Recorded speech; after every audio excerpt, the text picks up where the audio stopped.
أهلا يا جماعة، سلام الرب للجميع. السلام عليكم، عاملين إيه؟ إحنا هنا في اليوم السابع من حملة ال7 أيام للصلاة علشان ربنا يديك النصر. قبل أي حاجة إحنا عايزين نشكرك لأنك وصلت لحد هنا. أنا عارف إنهم كانوا 7 أيام، أسبوع كامل علشان نطلب ربنا مع بعض. وأنا كمان عارف إنك شاركت، فإحنا بس عايزين نشكرك ونقولك إن كل حاجة هتبقى لخيرك. دي وعد الرب لكل واحد فينا. أمين. أهم حاجة إننا هنا سمعنا الكلمة وصلينا. يا إخوات، الحاجتين دول لازم يمشوا مع بعض في حياتنا. في ناس بتصلي كتير بس معرفتهم بالكلمة قليلة، وفي ناس تانية بس بتذاكر كل وقتهم في الدراسة لكن ما عندهمش حياة قريبة مع ربنا. فأنا حتى افتكرت إن مرة سألوا واعظ كبير إيه الأهم، الصلاة ولا الكتاب المقدس؟ وهو سأل الولد ده إيه الأهم للعصفورة، الجناح الشمال ولا الجناح اليمين؟ يعني كل حاجة مهمة، صح يا أخواتي؟ فحتى اللحظة دي اللي انت كرست فيها نفسك وتنازلت عن حاجة أو عن أكل معين، ده ليه قيمة قدام ربنا. وأنا عايز أقرأ هنا آخر مقطع قبل ما نصلي، اللي موجود في سفر أخبار الأيام الثاني الإصحاح 15 من الآية 2. شوف الآية دي بس، شوف ربنا هيقول لنا إيه. مكتوب كده: الرب كلم آسى وكل شعبه، اسمعوني، الرب معاكم لما تكونوا معاه، لو طلبتوه هيسمح لكم تلاقوه، لكن لو سبتوه هو كمان هيسيبكم. يا إخواتي، هنا ربنا كان بيستخدم النبي في حياة الملك آسى عشان يوصل الرسالة دي. خليني أوضح لك حاجة. الملك آسى كان بيحكم منطقة يهوذا وكان عنده انتصارات كتير لأنه كان راجل بتاع ربنا. وهتلاحظ النمط ده في العهد القديم، إنه دايما لما إسرائيل ولما شعب ربنا كان بيمشي مع الرب النصر كان مضمون، لكن لما كان في خطية ولما كان في حاجة بيعملوها بتضايق ربنا، ولما ما كانوا بيسألوش ربنا ويتصرفوا من نفسهم كانوا بيخسروا وبطريقة مهينة. الهزائم دي كانت بتحصل. وبعدين هنا بنشوف في الكتاب المقدس إن الملك آسى كان دايما بينتصر. كل حاجة كان بيعملها كان بيستشير ربنا، وكمان هو شال خلال فترة حكمه كل الأصنام والتماثيل وكل عبادة الأوثان من وسط شعب ربنا. بس ربنا اللي عارف قلوبنا استخدم النبي هنا عذريا عشان يوصل الرسالة دي. وإيه كانت الرسالة؟ بص، ربنا هيكون معاك طول ما أنت مع ربنا، بس لو سبت ربنا ربنا كمان هيسيبك. الكلمة دي كانت صعبة قوي يا أخواتي، لدرجة إن في اللحظة دي الكتاب المقدس بيقول الملك آسى تشجع وشال الأصنام البشعة من كل أرض يهوذا وبنيامين ومن المدن اللي كان كسبها في جبال أفرايم، ورمم مذبح الرب اللي كان قدام رواق هيكل الرب. هو تشجع، الكلمة كانت بركة، وهو فكر أنا عايز أبقى مع ربنا. بس لما نكمل نقرأ في الكتاب المقدس هنلاحظ إن رسالة النبي دي ما كانتش من فراغ. ربنا كان شايف شرارة هناك، فتحة صغيرة، فاهم؟ ميول في قلبه إنه ينحرف. ليه؟ لأنه كان واثق في نفسه زيادة عن اللزوم. وبعدين الكتاب المقدس بيقول إنه عمل شراكة مع ملك سوريا، بس هو ما استشارش ربنا. ومن هنا بدأت المأساة في حياته. وكمان لما عمل الشراكة دي اللي ما كانش المفروض يعملها، ربنا قال له كده عن طريق النبي: انت غلطت، انت عصيت، لانك حاولت تحارب اسرائيل واتحدت مع شعب الاعداء، انت ما استشارتش ربنا، انت غلطان. عارف عمل ايه؟ امر بالقبض على النبي ده، نفس النبي اللي جاب البركة دي هنا. الكلمة دي صح؟ بص، لو انت مع ربنا هو هيكون معاك. دلوقتي قلبه ما بقاش زي الاول، امر بالقبض على النبي.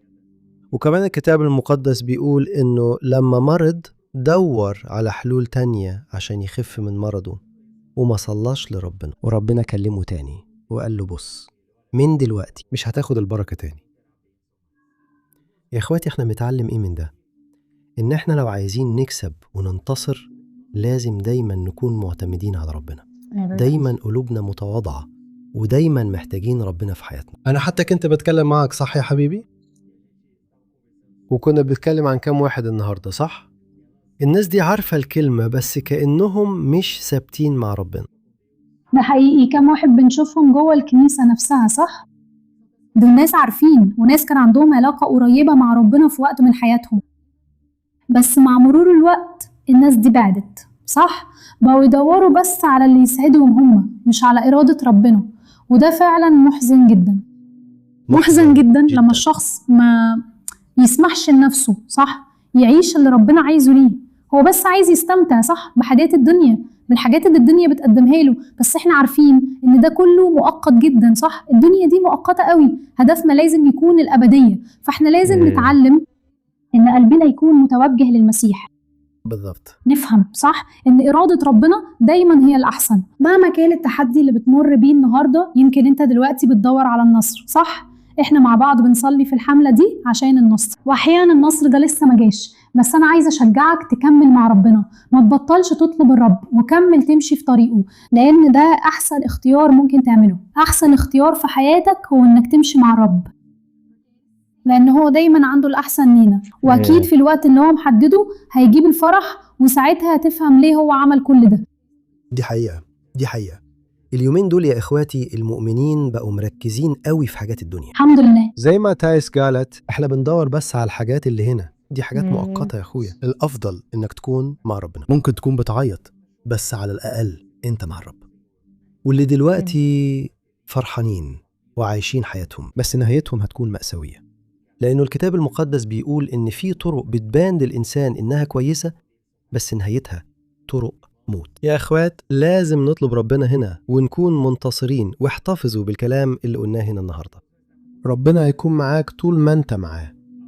المسحة والحضور وحماية ربنا هتكون معاك لما تكون في حضوره. دي حقيقة. ما تخرجش عن طريق ربنا. بالظبط كده. ما تبعدوش عنه. أكيد إحنا بنغلط وبنفشل، بس الكتاب المقدس بيقول اعترف بخطيتك وتوب وسيبها وهتلاقي الرحمة. بس المشكلة إن في ناس بتقاوم، وكمان غيرهم بيرتكبوا الخطيئة وبيفضلوا في الغلط، مش بيتوبوا، وعشان كده ساعتها نعمة ربنا بتبعد عنه. الروح القدس اللي هو حساس جدا، صح؟ هم بيقولوا إن الروح القدس بيتصور على شكل حمامة، صح؟ وده مش صدفة، لأن الحمامة هي حساسة جدا، هي نقية جدا، لو قربت منها هتهرب على طول، يعني دم لايك كده. مش معنى كده إن الروح القدس هيهرب مننا، صح، بس إحنا محتاجين القداسة. إحنا محتاجين نسعى للقداسة. من غير قداسة محدش هيشوف الرب، ده اللي الكتاب المقدس بيقوله. صح. فرسالتنا ونصيحتنا هي دي، يلا نبقى مع ربنا علشان بركات ربنا كمان تبقى معانا. آمين. دي مش حياة سهلة خالص. صح، صعب جدا تمشي مع ربنا، تتخلى، بس هي أحسن حاجة في الدنيا، صح؟ سيبك من جملة اللي العالم بيقولها، صح؟ المهم إنك تكون سعيد، لكن أنت لازم تعلن في حياتك إن المهم إنك تمشي مع ربنا. دي أحسن حاجة في الدنيا دي، إنك تعرف إنك ماشي مع ربنا، لأنه بيرعى، عمره ما يسيبنا، دايما مجهز لنا الأحسن، عمرك ما هتخيب أملك. هاليلويا. إنك تكملي تمشي مع ربنا. هاليلويا. فخلي بالك من الجملة دي، المهم إنك تكون سعيد. خلي بالك، في الحقيقة المهم هو إنك تطيع ربنا، ده اللي يهم فعلا. أكيد السعادة تيجي مع أولاد ربنا، بس مش ده هدفنا الأساسي. دي حقيقة. طيب يلا نصلي. آمين. يلا نرفع صرخة، صح يا حبيبي؟ أيوة يلا نصلي. وقبل أي حاجة عايزين نشكركم إنكم جيتوا دلوقتي. تقدروا تتفرجوا على الفيديوهات اللي فاتت. أيوة، هسيب لكم تحت هنا في التعليق المثبت كل الحملة اللي عملناها دلوقتي لمدة 7 أيام عشان تتابع من البداية، ماشي؟ غمض عينيك وهنصلي باسم يسوع. يا ربي وإلهي، يا بوي، شكرا قوي يا رب على اللحظة دي. يا بوي أنا بطلب منك من أجل كل نفس يا بوي اللي هنا معانا وبيتابعوا الصلاة دي والكلمة دي، أنا مؤمنة إنك يا رب بتزور كل آمين منهم، وإن قوتك ونعمتك وصلت لكل واحد من الناس دول يا بوي. ويا رب إنك تزورهم بالكامل يا بوي، وتوريهم الطريق، وتوريهم يا رب الخطوة اللي لازم ياخدوها. يا رب هاتلهم السلام والفرح ده والتوجيه لكل واحد فيهم علشان يقدروا يثبتوا في الرب، ونحط يوجهوا قلبهم ليك، علشان مشيئتك يا أبونا إن هي صالحة وكاملة ومرضية تتحقق في حياة أولادك. باسم يسوع يا أبونا اعمل كده يا رب. حقق مشيئتك، نرغب طيب، في مشيئتك نشوف هو هيعمل باسم إيه. يسوع يا أبانا. هللويا يا أبانا هللويا. يا الله يا الله، القدوس، احنا يا بنحط أبانا قدامك الأمين يا أبانا والقوي. كل شخص شكرا يا هنا أبانا. بيمثل أو يا بيقدم عيلة إلهي هنا يا يا رب. رب. كل راجل وكل ست صلوا معانا من أول يوم يا آمين أبونا. يا يسوع. يا رب هم جم هنا يدوروا على النصر. ده حقيقي. احنا مش هنقبل كده تاني. احنا يا سلام، نقعد يا لو كتير من شرف. مرات متضايقين، بنندب وبنعيط يا ابوي أيوه تمام. من غير ما يكون عندنا إجابة. يا ابويا مش يا معنى كده أبوي. انك مجبور انك تعمل حاجة يا رب علشاننا يا غصب أبوي عنك. ما يا عندناش رحيم. حاجة نقدمها، ما عندناش حاجة نقدمها. بص على الكرسي، كله بالنعمة، ده ابن الرب برحمتك. القدير. بس احنا مؤمنين انك انت إله يا يسوع بيد افتقد النصر البيت ده، لشعبك. ربنا احنا يباركك. مؤمنين ان لما بنكون عملت زي احنا كده معاك يعني الرب دراسات عليا، بينزل البركة. وده وده اللي اللي بنطلبه بنطلبه منك يا منك. ابونا. في طلبات صلاة أوه كتير لا لا يا لا رب، لا لا لا لا طلبات لا لا. كتير يا ابونا. انت عارف يا ابونا السلام، في ناس انت كتير عارف السلام محتاجة اللي يا في رب كل قلب. لكلمة، قد ايه في محتاجين توجيه، صراعات يا محتاجين ابونا يا يسوع. حكمة. سلم دلوقتي يا رب يا في يسوع. حياة هللويا أولادك يا الله. هللويا. نكرس حياتنا ليك يا رب. ايوه يا الهي يا رب، دي احنا حقيقه. عايزين نعيش على دي مذبحك حقيقه كل يا يوم في يسوع حياتنا يا يا ابونا. ابونا. احنا عايزين نكرس باسم حياتنا يسوع يا رب. ليك يا رب في يا حاجة الله واحدة بطلبها منك يا رب، يا إني الله. أكون في امين حضرتك امين يا رب عشان باسم أتأمل يسوع. في قدستك هللويا كل يا يوم يا رب. ابويا. هللويا. يا رب ادينا حياة، يا ادي سلام على حياة العلاقه مع ربنا، وقوة بجد جميله للناس قوي اللي يا ابوي. تعبانين واللي زعلانين واللي يا محبطين ولد يا هات رب. القرايه. فرحه قوم الرب اللواء من فعلا عند الرب بيقوم هما فعلا إنهم بطني. يخرجوا من هنا النهاردة امين متجددين امين ومليانين إيمان، باسم إيمان يسوع. ومستعدين يا أب يا بابا، نطيع، ده لأن عظيم لأن عظيم طاعة عظيم هو الرب رب. أفضل أكتر من طاعة ده البشر. حقيقي يا رب. يا رب في يا ناس هنا يسوع بيسمعونا يا ومحتاجين أبانا، ياخدوا خلي قرار قلبنا يكون يتعمدوا قلب تائب يا أبانا. ويشاركوا في العشاء الرباني، بودس إنهم يجتمعوا كلم مع عجلتك. إخواتهم التانيين في الغضب. الناس أيوة دي يا رب كده اسم يسوع. يعملوا اللي لازم آمين زي الملك آسى بالظبط، شجاع عشان يتخلص من آمين. كل عبادة الأصنام، من كل حاجة اللي كانت يا بتبعده معرة عن لسانتا، ربنا. ربنا يباركك يا ربنا أبانا يباركك. ادي ادي قوة يا وشجاعة أبانا، احنا كمان محتاجين لشعبك يا رب. قوة احنا محتاجينك يا رب علشان علشان نقطع يا نقدر رب نكمل مع كل الحاجات اللي بتدمرنا واللي بتبعدنا عنك. في ناس هنا النهاردة يا رب خدوا القرار خلاص، هيسيبوا الإدمانات دي وهيسيبوا الذنوب دي. يا ذنوب. رب قوم شعبك هنا، قومهم هنا يا رب. أنا مؤمن يا رب ده اللي انت يا عليه روح يا رب. القدس إنك بتتحرك جوانا، حرك قلوبنا ورينا دلوقتي كمان. ورينا كمان يا رب. هللويا يا رب يا لو يسوع. في حاجة إحنا بنعملها اللي مش يا رب بترضيك يا فعلا يا أبانا رب اكشف باسم لنا يسوع نفسك يا يا أبانا. رب. هللويا يا أبانا يا هللويا أبانا. يا يسوع. أنت يا رب ابن الله الحقيقي والقوي. أوه. يا أبانا يا أبانا، أنت الإله اللي بيكمل كل أعماله، يا إلهي اللي بيوفي بوعده. يا أبانا كل كلمة حضرتك قلتها هتتحقق في الوقت اللي أنت محدده. يا أبانا يا الله. يا رب يا يا الله أبانا. الآب، افحص قلوبنا كلنا في اللحظة دي يا أبانا. ده آخر يوم لينا في الحملة، بس أنا مؤمنة يا أبانا يا الرب إن حضرتك يا خلاص أبانا. كلمت معانا طول الأيام دي كلها يا أبانا، وإحنا مؤمنين نصرة يا رب الرب. إحنا إحنا بناخدها بنعلن يا أبانا بالإيمان في يا اللحظة أبانا. دي إحنا بننتهر باسم كل يسوع. هجوم شرير. بالنسبه لاولادك باسم اللي ما يسوع يا نجحش، رب. ان ربنا ما اعطاش النصر وما حصلش اي حاجه في الايام دي، احنا بنرفض ده باسم يسوع. يا رب انت اله النصر، وانت بتعمل كل حاجه في الوقت المناسب. الوقت المناسب يا ابونا، خلي قلوبنا تتنظف ليك يا ابونا، واننا يا رب فعلاً يكون يا ابونا. عندنا قلب ملتزم يا ابونا في اننا نرضيك ونمشي معاك يا رب، في اننا نيجي ليك. احنا عايزين سلام احنا يا رب. عايزين يا ابونا عائلتنا تكون عيلة متغيرة، عيلة راجعة ليك. عشان كده احنا بنعلن يا ابونا لينا يا رب يكون عندك. ارحمنا يا ابونا لاننا مقصرين وخطاة. يا رب انت الاله اللي بيحب، انت الاله اللي بيرحمنا يا ابونا. فتش قلوبنا وزود ايماننا يا ابونا. احنا محتاجين ايمان يا ابونا علشان نكمل المشوار. كل حاجة بتيجي منك، حتى الايمان بيجي منك يا رب يا ابونا. احنا بنطلب منك تزود رجائنا ونفسنا، ثقتنا علشان نكمل يا ابونا ونمشي في الطريق يا ابونا. ملاحظة يا ابونا، العدو خلاص وقع على الارض دلوقتي. اعلن في حياتك يقع على الارض كل الناس، كل كذبة، عشان العدو هو كذاب. ربنا خلاص اداك النصر، وربنا معاك دلوقتي، معاك حضوره حقيقي، وربنا هيعمل معجزات. هللويا. وانتي هتشوفي العظائم، تشهد الأعمال العظيمة للرب وكل اللي لسه هيعمله. هللويا يا رب. المجد لله.